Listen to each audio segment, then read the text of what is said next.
Now, driving through Manchester earlier on, you can see what's happened to this city. You can see what's happened to many other of our great industrial and post-industrial cities. They are in terminal and endless decline. They are full of immigrants. Their social amenities are rotting away. They have Labour-rotten borough leaderships that only represent themselves and small cliques and related circles. There's going to be quite a bit of activity in the gay zone, or gay village, down in the centre of Manchester now, because civil partnerships have just become law. So there'll be quite a few pseudo-wedding ceremonies down there, no doubt. Because, unfortunately, the American model prevails in our declining metropolitan and municipal areas. So what's happening is that as the white population, working class and middle class, because Manchester's middle class went to Cheshire, as everyone knows, a long time ago, which is why there isn't a Tory virtually anywhere in the city at representative level, they've gone, and the white working class is partly left and has partly spread out to get away from the immigrant concentrations in the centre. But just like these cities in the US, like Atlanta and others, that went down the toilet for a while, there is an attempt to revive them, with rinky-dink flats for yuppies right in the centre, with warehouse apartments and blocks, with alternative society and scene-type zones, such as the one I mentioned before, and for sort of alternative white left types to drift back into the centre of the city and enjoy, in a sense, the slight decadent frisson in relation to what it's become. And they spend a lot of money, they tend to be single people, and they revive, in inverted commas, the decaying centres of burg, of urban areas as they go down.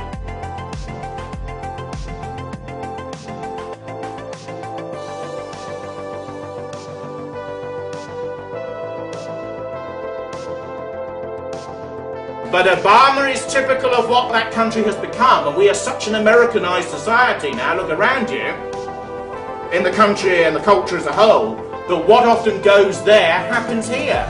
The gang culture, which I mentioned in Birmingham, proliferated in Los Angeles and other big cities in the United States, has come here after a lag of 10 to 20 years.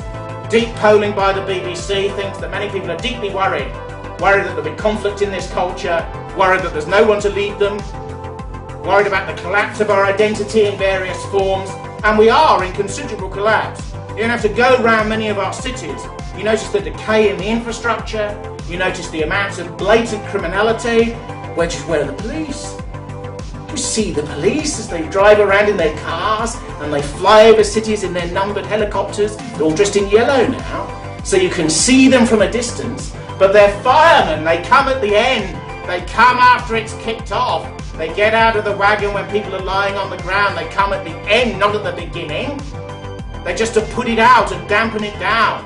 They see their remit as partly preventing inter-community tension, rather than solving crime and dealing with some of the gangs that I've talked about proliferating in inner Birmingham and elsewhere. So this country's in trouble. And the masses have got to serve some stomach for once. And they've got to be prepared to vote for radical people who will clear out New Labour. Clear them out. Here in the north, in the south, in the east, in the west, outside England, within Britain and elsewhere. Clear them out! And the Tories will do no good either. You've got to clear them out.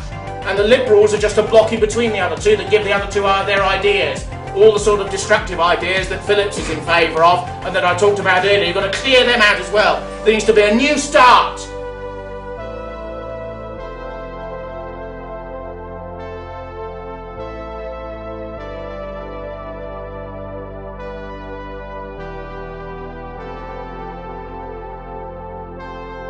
But there is only really one option for this country, and that is to vote for a party which is patriotic, which is British, which is elitist, which is nationalistic, which believes that the only socialism or the only social concern that really is validated by history, by genetics, by identity, is patriotism. Patriotism is the only thing that ties people together within a group in their difference.